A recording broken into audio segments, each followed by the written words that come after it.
Good evening. Thank you for joining us. On behalf of the Boston University Initiative on Cities, the BU Office of Diversity and Inclusion, and WBUR CitySpace, it is my pleasure to welcome you to tonight's conversation, Black Boston, Building Healthy Communities. This is the first in a four-part series of discussions with transformative Black leaders in Boston. My name is Catherine Lusk. I serve as co-director of the Initiative on Cities alongside my colleague, Professor Graham Wilson. Some of you tuning in may know that we conceived of this series in September 2019. It was inspired in part by discussions with a wonderful young undergraduate at BU named Imani Roberson. We had planned to gather together in person at WBUR CitySpace over 4 months, beginning in March 2020. And then the world changed, and we changed. We are no longer blind to the risks posed by a pandemic and the suffering and devastating consequences it can have in our community. It is our hope that we are no longer blind to the trauma and devastating consequences of racism and the opportunity and indeed obligation we all have to advocate for anti-racist policies. We also hope that this series inspires you to see a way forward, to learn from transformative Black leaders who are enriching and saving lives in Boston. I hope young people like Imani see new pathways for themselves as they too seek to change lives. I'll briefly introduce today's panelists before I turn it over to Yvette Cozier to lead the conversation. And tonight in particular, we are joined by an incredible group of women. First, I welcome Vivien Morris, the founder and chairperson of the Mattapan Food Fitness Coalition, a grassroots organization that promotes healthy behaviors and improves the food and physical activities environments in the neighborhood of Matapan. A registered dietitian and public health professional, she holds degrees from Harvard, Birmingham State, and Boston University. We're also joined by Sandra Cotterell, the CEO of Codman's Health Center since 2011. Codman is a community-based outpatient healthcare and multi-service center, which serves 23,000 patients annually. A former nurse at Mass General Hospital and New England Medical Center, Sandra joined Codman in 1994 as its COO. She holds degrees from Simmons College and is also a graduate of the Boston Public Schools. We're also joined by Dr. Thea James, the Vice President of Mission and Associate Chief Medical Officer at Boston Medical Center, where she also directs the Violence Intervention Advocacy Program. She's an adjunct professor of emergency medicine at the BU School of Medicine. She's a graduate of Georgetown University and Hampton University. And lastly, I am so grateful to Dr. Yvette Cozier, our moderator this evening, who is also an associate professor of epidemiology and associate dean for diversity and inclusion at the BU School of Public Health. She's an investigator on the Black Women's Health Study and an expert on the impacts of racism, neighborhood socioeconomic status, and genetics on health outcomes for African American women. She's a graduate of Harvard and Boston University. Lastly, I'll say we want you to be part of the conversation. Please submit questions by going to slido.com and use the event code BLACKBOSTON, one word, so that we might hear from you throughout the program. We also hope you'll join us for future discussions with Black leaders in the media, government, and the arts. And if you register today, we'll be sure to send you an invitation for our future series. With that, I want to say again, thank you to our panelists. Thank you to all of you who are able to join us this evening. And Yvette, I'll turn it over to you. Thank you so much. Thank you for that wonderful introduction. And thank you to the panelists for being here with me as well. I want to turn it over to each of the panelists one at a time, just to get an understanding of your background within Boston and the work that you're doing currently as a place to launch as we move into this conversation. So starting with you, Ms. Morris, can you tell us about yourself and the work that you're currently doing?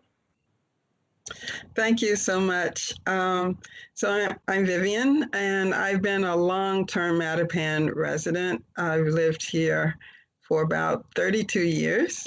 And I wanted to just share some words about the organization, Mattapan Food and Fitness Coalition.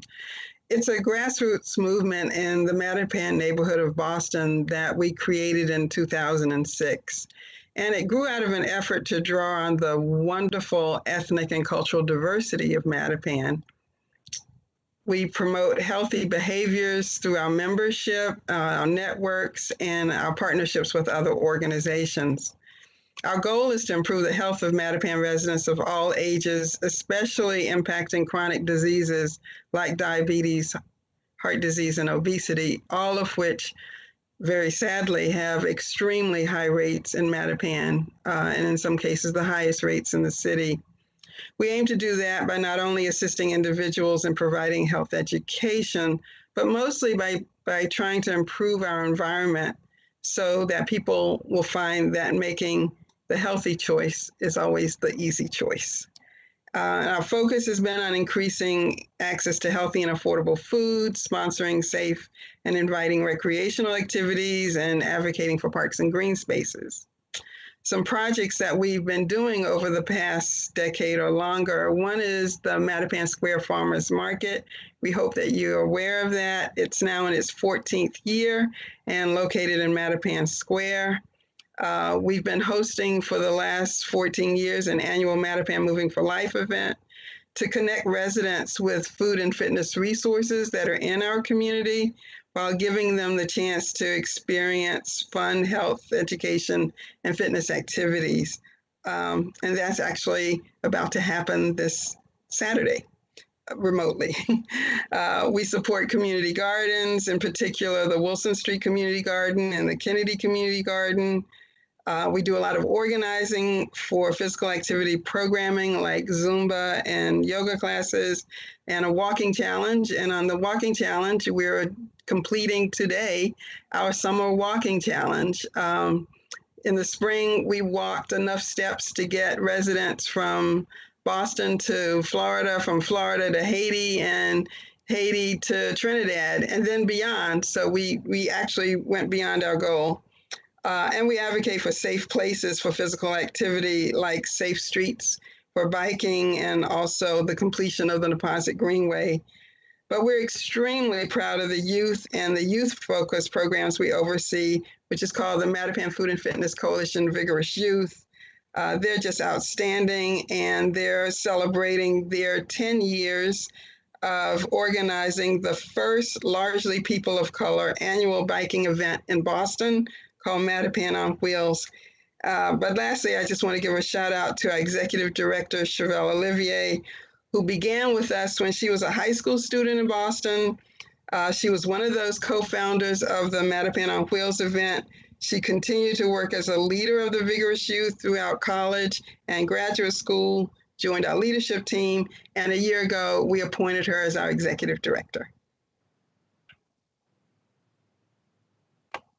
Thank you so much. Ms. Cotterell. Good evening, everyone. Thank you for the introduction, Catherine. And Yvette, thanks for facilitating this. So I am a nurse in background and still consider myself a nurse. I am Boston born and raised, and proud of that. Born at Boston City Hospital before it was Boston Medical Center, and have grown up in the South End and Roxbury neighborhoods of Boston all my life, and still live in Roxbury with my husband and family. So in terms of my role at Codman Square Health Center is located in what we call the heart of Dorchester. It is a federally qualified health center that has really been servicing the Dorchester community for over 40 years. Our mission is broad. It's to serve as a resource for both improving the fiscal, mental, and social well-being of the community. The health center has always viewed health in the broader context. It's not about taking care of the diagnosis. We realize that the health of an individual is deeply connected to the health of the community. And so when we think about all that we do, we make sure that we are putting support systems around to ensure that we're addressing those social determinants of health to really support our community. We serve about 23,000 patients. They make up about 115,000 visits. We are full service in primary care. We have a team of family medicine physicians, internal medicine providers, pediatrician. We offer urgent care services, women health services, behavioral health, family planning, dental, lab, radiology, eye care, you name it. We're very much a full service organization. We pride ourselves in providing a lot of access to the community. We are open 7 days a week, and even through the COVID crisis have made sure that our doors were open 7 days a week so that if people need resources, they have them.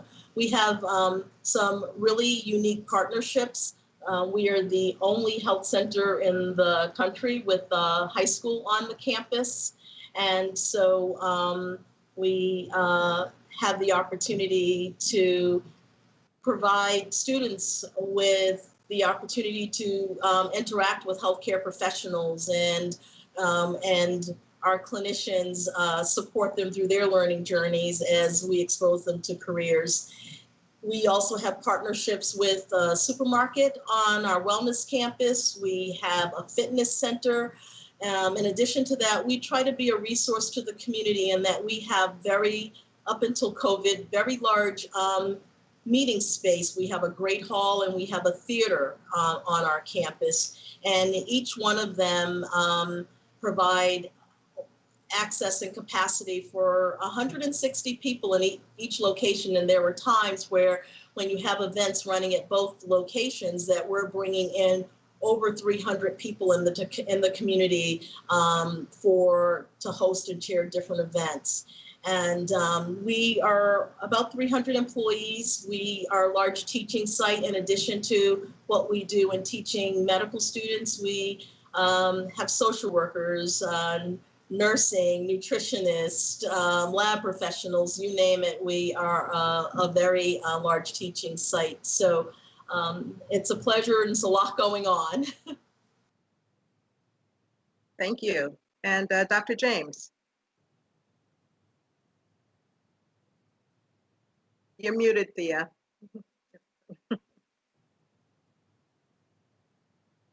Sorry, thank you. Thank you for reminding me of that. I just want to say thank you to WBUR for having us here this evening, and thank you, Yvette, for moderating our panel. I work at Boston Medical Center, and we are in a sense a community hospital because we serve many of the communities in Boston that are disinvested communities, many of them, and a majority of them are communities of color. So we have a lot of keen insight on patients and people in communities who are not thriving, and we have keen insight on why they're not thriving. So a lot of our work is focusing on disrupting the barriers that prevent people from thriving in the fullest sense of the word. And so that enables and requires us to have many multi-sector partnerships. It requires us definitely working outside of the hospital. We work together in the hospital, but we also have lots of partners outside the hospital, basically addressing the domains that serve as destabilizers and barriers to people thriving. Some examples are we have external partnerships with mental health and substance use disorder organizations so that we can evaluate our patients and partner with other people to discharge them to other places to continue the work that needs to be done that they need in places that they live and it's more convenient for them. In the world of violence, we also do the exact same thing with partnerships that help our violence intervention advocacy program from the perspective of workforce development as well as housing. And by the way, Boston Medical Center happens to be one of the greatest or largest employers of that group. Our pediatrics department, since COVID happened, they've been really keen to understand that people cannot get to their regular appointments to get their kids vaccines. So we have a mobile vaccines service going out to the different communities, making certain the kids get their vaccines on time. And in the housing world, we have lots of different partners. I mean, we've leveraged a lot of things in the policy world. For example, in the determination of need policy that has enabled us to work with community development corporations and community development financial institutions, workforce development partners, even like investment people who work in investments that are focused in equity. For example, building housing that is focused on equity from the perspective of providing opportunities for people to become homeowners and providing employment for people in the community to help build the housing and to actually make sure it has access to transit and access to healthy, affordable food, by even partnering with a grocery store to build out in that space. So the government, the state government was a big partner for us in that, in leveraging determination of need. But one of the things we also do is leverage the voices of the people in the community. So we have worked with different partners in the community to actually help us to have focus groups and surveys and different types of mechanisms to interact with people in the community so that they can tell us what matters to them. We don't want to make assumptions about why people are unstable here or there, or what's the best thing for them. We want them to tell us, and that actually has been extremely helpful to us in creating the Innovative Stable Housing Initiative, for example. And that particular, the purpose of that is to fund strategic approaches to increasing more stable housing, and it enabled us to have a partnership with 2 other hospitals, and we were able to invest together and working with grassroots organizations to help us to create funding streams for people in that space. And we also belong to the Healthcare Anchor Network, which is outside of our hospital, that again connects us to many other people, but it also helps us to set a foundation, an equity sort of foundation to how we do our work and make decisions that we have to make inside a hospital every day. For example, the purpose of the Healthcare Anchor Network is to build more inclusive, sustainable local economies through hospitals being intentional about how they make decisions every day in 3 domains, like hiring, investment, and procurement. And the 2 last things I'll say is we have a partnership with the Guild that in Boston that focuses on wellness and healing through art and entrepreneurship in the broadest sense of the word, in stabilizing communities, because we find many people need healing in our community, and we also belong to the Chennault Chip community health needs assessment that hospitals are required to do every 3 years, and you engage with the community to find out what their needs are from their perspective, and then create an improvement plan based upon what the people in the community, what the community members have identified as top of mind for them. And our hospitals in Boston did this for the first time last year together. And the domains that we will be working on and are already working on based upon what the community identified are housing, behavioral health, access to things like childcare, and economic mobility and financial stability. So we're, out there pretty broadly, because it requires that. And we enjoy it. It's quite fun, actually. Thank you. Thank you so much. Thank you all. So I just want to quickly say for our listening audience to please submit questions through Slido, sli.do, and the event code is Black Boston, all one word. So just before we jump off into questions, I want to sort of put myself in the middle of everything that I've heard here. So I'm also a native Bostonian. I grew up in the sort of the corridor between Mattapan Square and Codman Square. My grandmother's house was just outside of where the Codman Square Health Center is, and my parents bought in Mattapan back during the Viborg days of redlining. But I know those communities well, and Thea and I work together on the Boston Medical Center campus. So just for context, where I fall within this group. So I would like to really sort of move our conversation to cover kind of 3 areas of Black Boston, both the past, the present, and the future. And where I'd like to start is actually in the present, and the challenges that COVID-19 have brought to the community. And I think maybe talking through that will bring us some reflection on the past and give us some ideas where we'd like to go in the future. So if I could start with you, Ms. Cotterell. So, you know, how has has Codman had to adjust? You described a very active organization, open 7 days a week. You address this broad health context, and you even have a school within your campus. How has COVID-19 affected your operation, and what does it reflect from the community? Yeah, so, you know, when COVID hit, we found ourselves having to shut down our organization. I mean, this was an organization where, you know, access 7 days a week, we want people to come in, and then COVID hit, and all of a sudden, you know, we were like, you can't come in, stay home. We had to put a tent on our parking lot so that we could do testing. And initially that testing was for our patients, but we quickly expanded that testing to the community so that we could stretch and be a resource to everyone, not just only our patients. The school quickly went into remote learning, so we found ourselves, as we were looking at and dealing with social distancing, we found ourselves using that space just to provide safe environments for staff that were on site to work.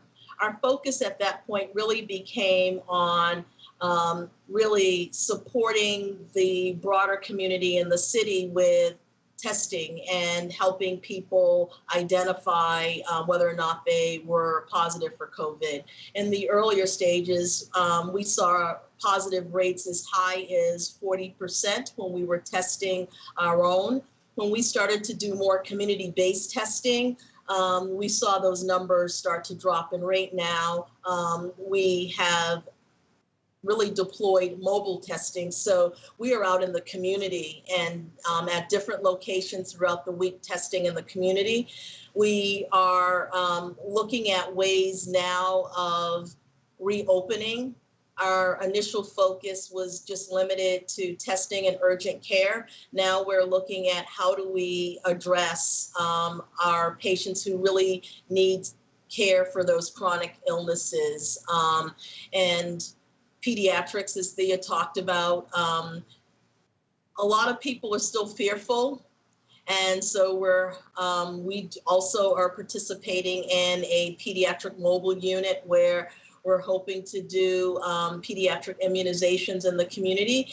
And we are looking to create a very safe environment where people can come back. We see a large population of diabetics, people with hypertensive disease that are on lots of meds that require a lot of care coordination, and we are looking to see how we can re-engage with them. We started to do a lot of telehealth, so we were really servicing people via phone.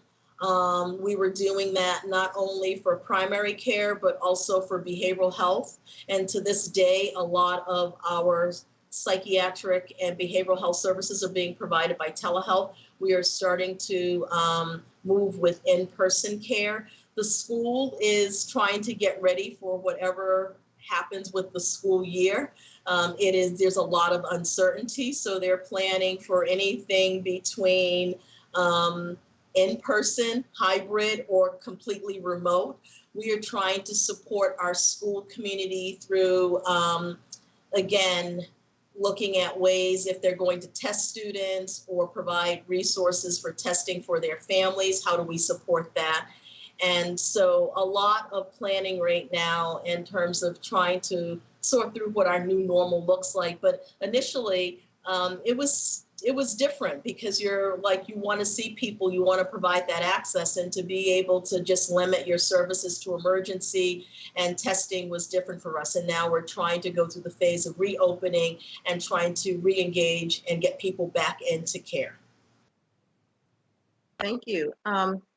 Ms. Morris, so in the work that you do, certainly around food access, physical activity, what are your challenges during this time. What needs have arisen that your organization has had to meet? So, we're always very focused as an organization on connecting with community members of all ages and all kinds of activities. And clearly the in-person group activities that we were typically doing, we had to immediately shut down. At the same time, we needed to continue those interactions and that encouragement. So our youth group, as I mentioned, the Vigorous Youth, they've continued to meet virtually, and they're doing all kinds of interesting and fun things from, each Friday morning they meet and each of them creates a different food, different dish from a healthy vegetable, and everything from, okay, everybody's going to create something with carrots, and whether it's just fresh carrots to carrot muffins to soups with carrots, and they've been doing that. They also have been doing virtual workshops. They're just starting now workshops on biking safely and celebrating, again, as I had mentioned, this was the year for their 10th annual Mattapan on Wheels event, but they've been celebrating that virtually. So the young people are continuing onward. Our farmers market opened the second Saturday of July. We had to arrange that in a way that it's safe for not only the farmers, but also for the persons who come in to purchase at the market. And that's gone really well. The farmers are almost selling out, but they're totally excited. While we haven't been able to do some of the things, we typically have, music and interactive nutrition education and all kinds of things happening at the market. Those things we can't do, but other things we can. And so also we use the market as a site for lunch for young people through a city-supported effort to make sure that food is available to youth.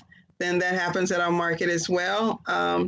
So that's gone really well. As I mentioned, our walking encouragement to others has continued to go on. We just ask people to walk with your family or people that you live with, not the large group gatherings or group walking efforts that we had done in the past. So while it's a challenging time, it's actually brought out the best in people. And I was just saying something about our community gardens. Gardening is so important for your mental health, for your access to healthy foods, for even learning about where healthy food comes from. And so while we have a children's garden at the Kennedy space, we haven't been engaging directly with children, but we've been growing the food, and it's located within the playground. So it's totally open to families to come and take what they want. The gardeners themselves are gardening big time, and we decided to devote a plot to a local food pantry, and so that we're collectively growing for our community. So it's been, in some ways, the worst of times, but I won't say the best of times, but many good things are happening. Thank you. And Dr. James, so one of the things that I'm noticing, listening to the Codman Square and this work in Mattapan, sort of comes together with what Boston Medical Center is doing. One of the things at the center of all three of you is food. So just sort of a compound question. One, how is, Boston Medical Center has been the safety net and has reached out to and really supported the community. What are the challenges that you're seeing, especially now with COVID? And how is food impacted within that? You talk a little bit about how the medical center has worked to address hunger, food insecurity. Oops, Thea, you're muted. You're muted again. I might get that someday. I might understand that someday. It's interesting. I was trying to imagine, what was like COVID? Was it like a hurricane, or whatever? Because it's like you get a forecast, it's coming.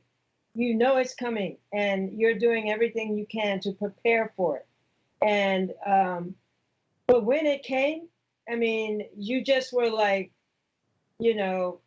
treading water and just like fighting the waves, because the thing about it is we are kind of like always in a COVID kind of situation anyway, being a safety net hospital. And so we're kind of like used to crises in this way. And so, but, people are very, have a lot of ingenuity and, a lot of determination, and people like, the incident command team, all those people who were here 24/7, trying to work on exactly, what you're asking me, but, at any rate, trying to stay ahead of and on top of the surge thing. So, for example, we have a prescription-based food pantry within the hospital-based food pantry. That kept going, and it's still going. Well, many things weren't in bloom on the rooftop garden at that time. So, we didn't use it a lot at that time, but we have that. We also have partnerships with, food delivery organizations. We also have a great partner of ours, the Greater Boston Food Bank. And also the development department was really, really instrumental in, coordinating the sorts of things that philanthropic gifts enabled us to be able to do around food delivery, and those sorts of things, to make certain that people had the basic things, that they would need, and like not go hungry. But it was, even though the volume was turned up and amplified a bit, it was a space that, that we are comfortable shifting into if need be. So we didn't, our mind went exactly to those people who would be at greatest risk in a situation like that. And those are the things that we sort of began to address right off the bat to make sure the ball didn't drop there. My turn to unmute. Okay, thank you. Thanks. So we have a couple of questions from our audience. One is, how do each of you see your organization's role in dismantling the societal structures that drive racial inequities in health and well-being in Boston? And I'll start back with you, Thea, and we'll. That's a great question. But we've been having some conversations about this for a long time, but I would say they may have been euphemisms for structural racisms, quite frankly, because when you talk about things like determinants of health, and you talk about the root causes, and you talk about downstream and upstream, those things were all created by structural racism. So they've been euphemisms from my perspective of structural racism. But I think the greatest opportunity to address these types of things, and particularly in a state like Massachusetts that has so many things going for it. For example, 90% or more of the residents, having access to health insurance, for example, and other different types of resources that we have in our state. The greatest challenge is mindset and shifting the mindset. So, here, we started talking about this notion of what's the role of a safety net hospital? Is it charity? Is it equity? And clearly, equity is the one thing that will alter the trajectory of life course for people, versus just filling gaps for people into perpetuity, which doesn't enable them to have the opportunity to be self-sufficient and independent. And you sort of need financial stability and economic mobility and opportunities to build wealth to be able to do that. So I think the greatest mindset is, what is the goal? What are we trying to achieve? as a model of a moral model, an equity model, a business model, quite frankly, so that the return on the investment can be, can be scaled and be sustainable, so that as many pipelines that are created into inequities, imagine that your goal is to create pipelines out of inequities, out of poverty, out of dependency. Imagine what our economy could actually be like if more people were able to contribute to it versus rely on it. So I think mindset is probably one of the greatest things in terms of, setting high bars for what's possible and what's possible for people to achieve, and having great intentionality about achieving that. And so I think if we can start there, if everyone can start there, I think that's our greatest opportunity, to see a paradigm shift and narrowing of these gaps that exist in our state. And can I just ask for sort of clarification? So when you say the mindset, we're talking of of the organizations themselves, of the city leaders, or of the citizens, or all three? That is a very good question. And the reason I say that, I was really meaning the people who have the resources, who have the power to actually make policies and and have resources to contribute and that type of thing. I was really thinking about those folks, but that's a good question you asked, because we actually did a study with a person a couple years ago in our food pantry. And one of the questions asked, it was qualitative and quantitative. One of the questions asked was, what would it take for you to never need this pantry again? And the person's answer was, they couldn't imagine it. They just kind of couldn't even imagine not needing it.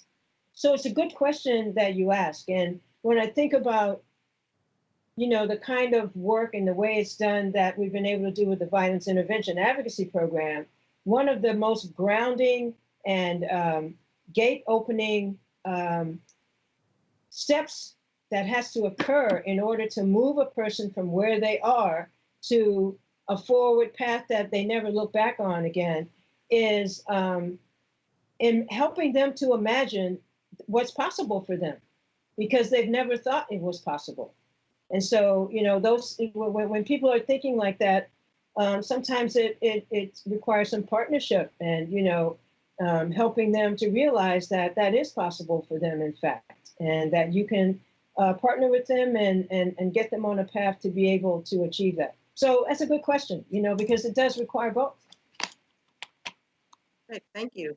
I want to quickly, a related question that's come in is how has access to healthcare resources for the Black community of Boston changed since you began your careers? So all of us have been in Boston for a long time.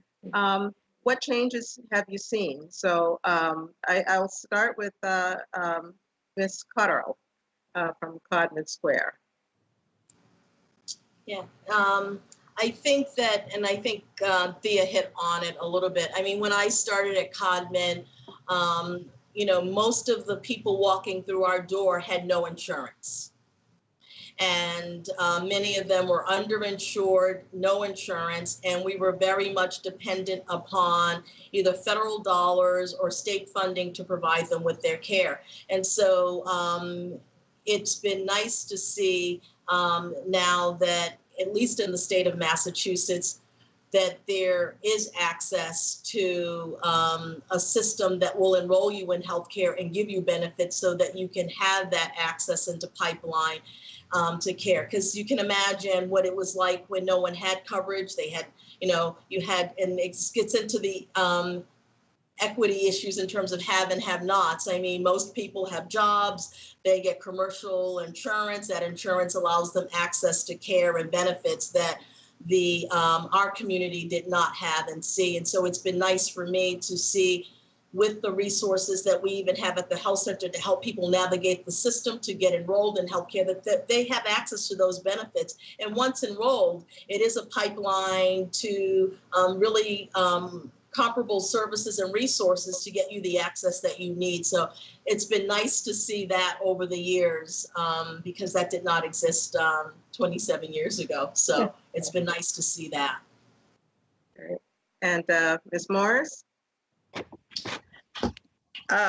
It's been an interesting path. I mean, Boston, the health community, the health organizations, hospitals, community health centers, et cetera, have grown and expanded, over many years. And in Mattapan, we're really fortunate to have Mattapan Community Health Center, which has a beautiful building, and all of that, has happened in the last few years. But I also want to just mention that I'm a dietitian, and I've been a dietitian for 30 years. When I began in this field, about 12 to 14% of all dietitians were African American. That number now is 2.4%.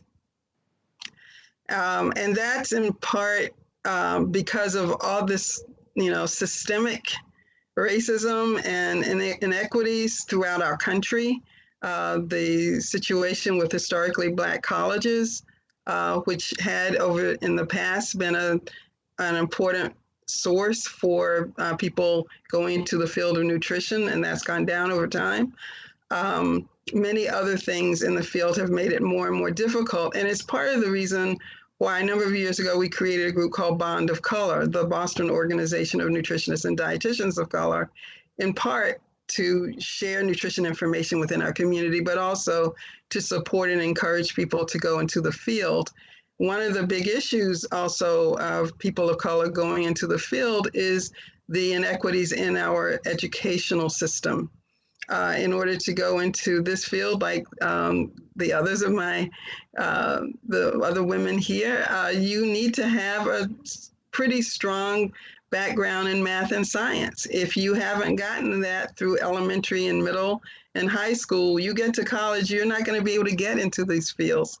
So there's a lot of work to be done at the same time that there are things to be proud of.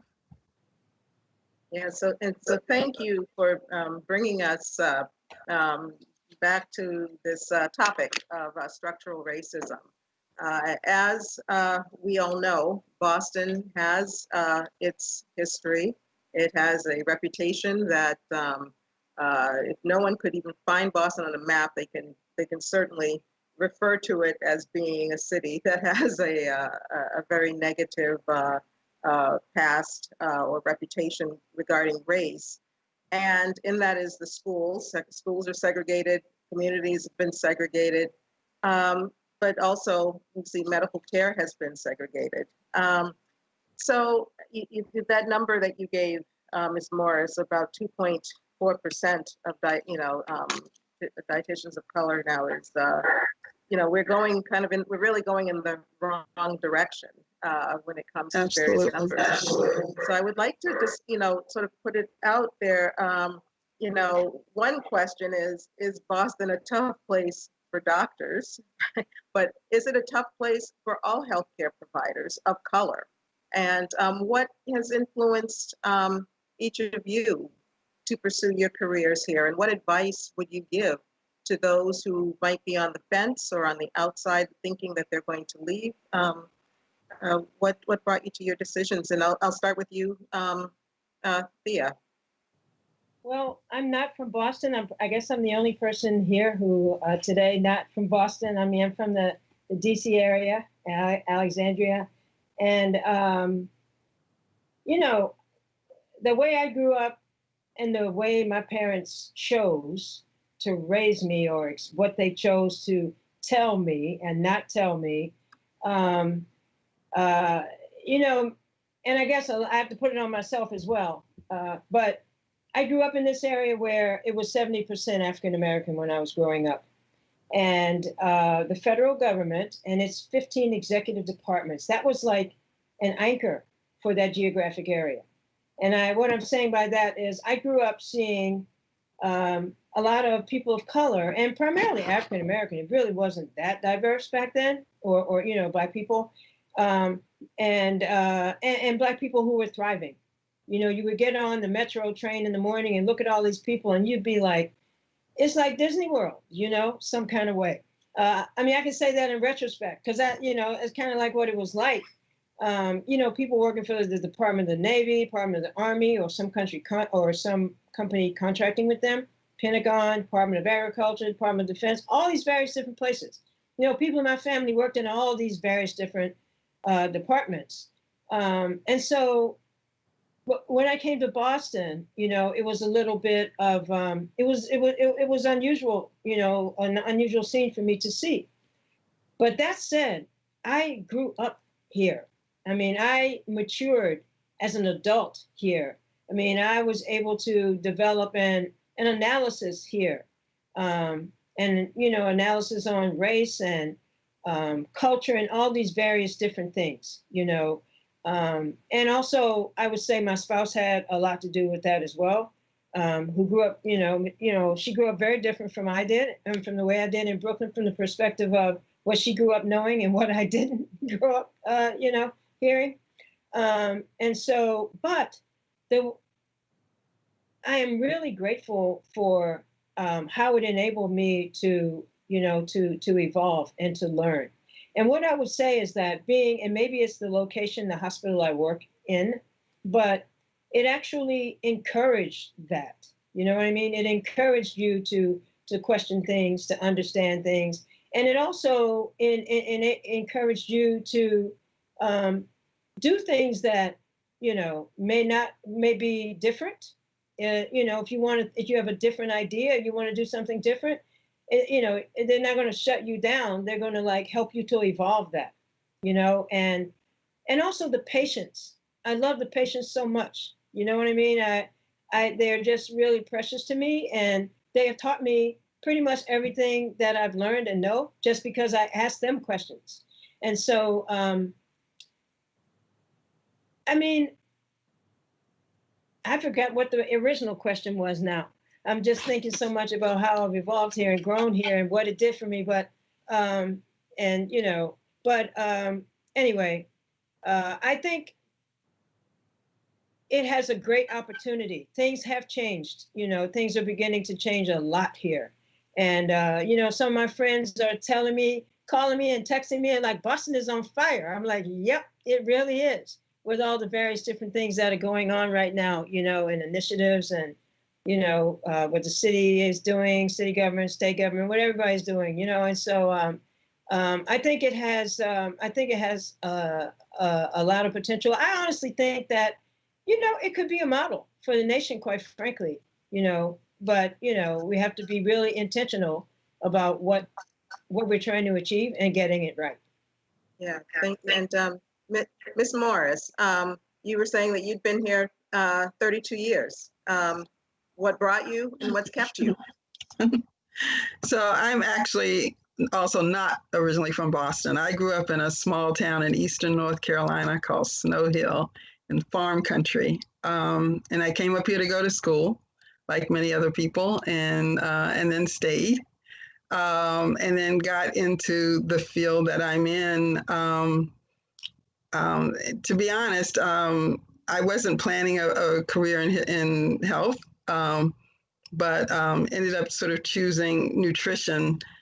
And through that, my desire to understand the underlying reasons for why the nutritional health of people that I was seeing as patients working at Boston City Hospital, then Boston Medical Center, why their nutritional health was so poor, which then led me, of course, to study public health. And I'm still seeing so many of those problems. And that is indeed what inspires me in my work in Mattapan. You know, Matapan is 90% Black and Latino. Boston, in many ways, is one of the most segregated cities in the country. So while on the one hand, we have a lot to be proud of about life here in Boston, there are big issues in Boston. And the health issues in Mattapan, again, because I had this background in nutrition, and I saw that there could be, through that, some way to address the really high rates of diabetes and obesity in my community, which are leading to the shorter lifespans. So, and those problems are still high. Those unfortunate, the data on the rates of many of the chronic diseases are extremely high in my community. And while we're working to make environmental changes to address them, they're real things. And I'm going to throw out one more example. You know, we've been advocating a lot for changes in environmental changes. One was there was a Neponset Greenway that was built 20 years ago. Every section of that walking, biking path for this 8-mile walking, biking path, every section that abutted the white community was completed. The one section that abutted the Black community, it took us 16 years of advocating for that section to be completed, and it was just completed a couple of years ago. So again, the challenges are real. The need to, you know, address and call out these inequalities in our city are real. And at the same time, you know, that we can feel good about the efforts that we're making. So it's a mixed feeling. It's a mixed feeling. Yes, thank you. So just in the interest of time for Ms. Cotterell, I'm going to give you a slightly different question. So thinking about these structural inequities and coming to this current moment in which we are, you know, a lot of these things are being laid bare. We in the community have known about it for a long time. However, some people might be very surprised to hear that it took 16 years to complete the section that abutted Mattapan, but many people said that's not surprising at all.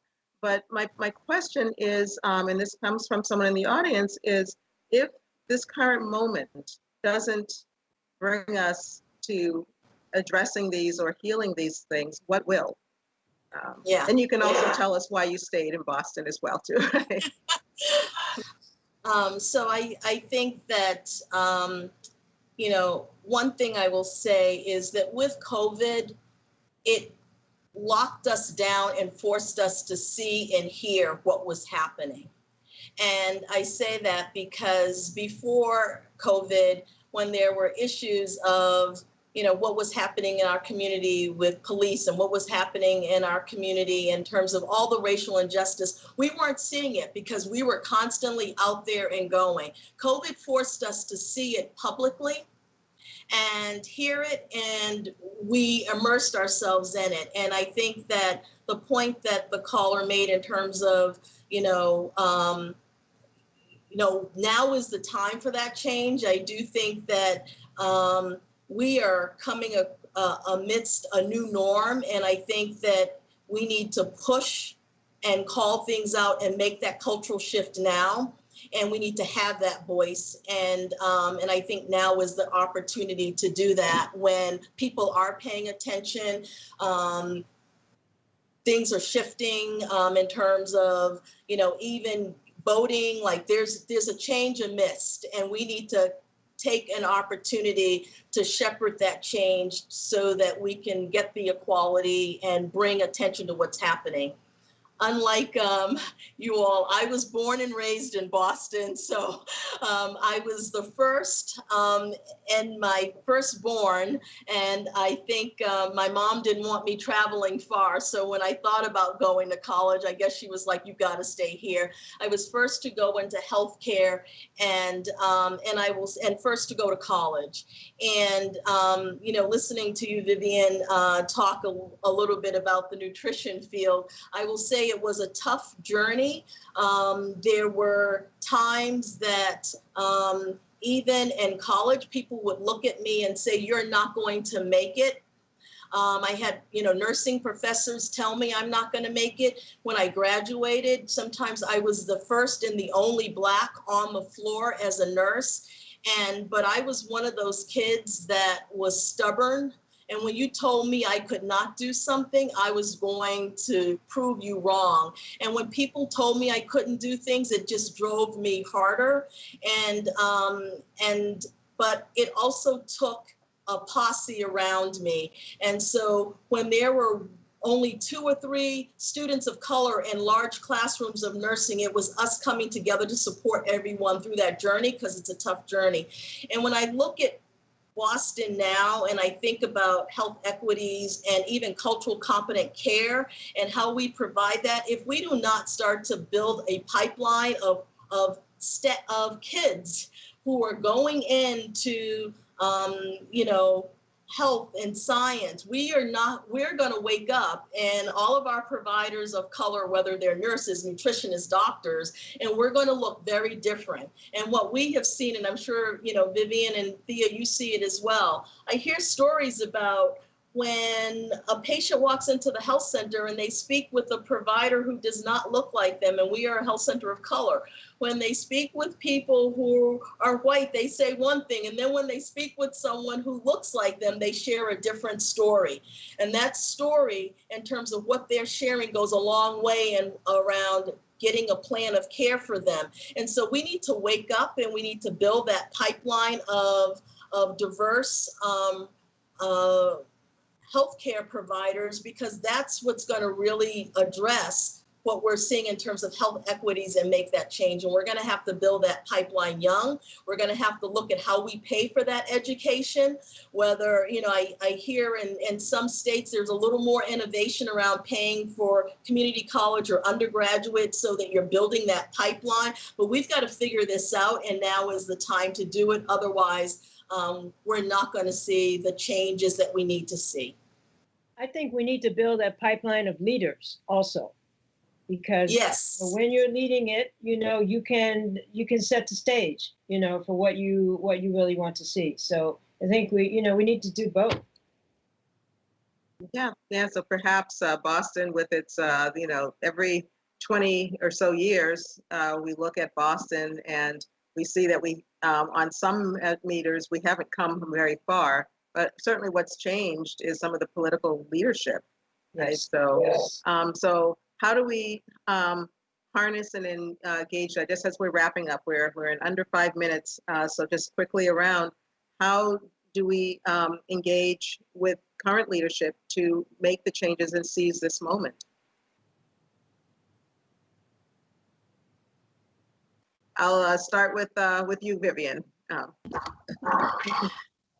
So, we are so fortunate to have some outstanding leaders, both in our city council and at the state level as well, and at the federal level. So, but I do think that one of the things that we have to do is engage all people in our community, but especially younger people, and connecting them to politics, to direct advocacy, to the importance of having their voice heard. This year's election, as we all know, is crucial. And one of the things that we're going to have to do is get everyone out to vote. And a big part of that is going to be reaching out to the younger people who may be thinking that, this is not as important as we all know that it is, and who don't put it at the top of their list. So again, there's a lot of work to be done, especially right now. Yes. The 2 seconds, Thea, what would you add to that? I would say, identify a pathway that is based in equity, which means everybody can achieve without barriers in front of them, and put great intentionality and accountability around it to make certain that, people meet the metrics, that we're aiming for. Yes. Well, thank you. I agree with everything. Thank you all so much. Can you believe it? We are at the, have like 1 minute left. So I want to thank you all for this great conversation, and something that we can all be thinking about as we go back to our communities and we talk and we continue in this moment. I want to thank Catherine Lusk and WBUR, CitySpace, also the Boston University Initiatives on Cities, and the BU Office of Diversity and Inclusion. And as was said before, that please stay tuned for more in the Black Boston series that will be coming in the future months. If you come on the site and register, they will let you know the updates. With that, I would just like to thank our hosts and thank our audience for their questions, and hoping that we can move this Boston that we obviously all know and love, because we're still here, move it forward so that it becomes what we know it should become. So thank you, everyone.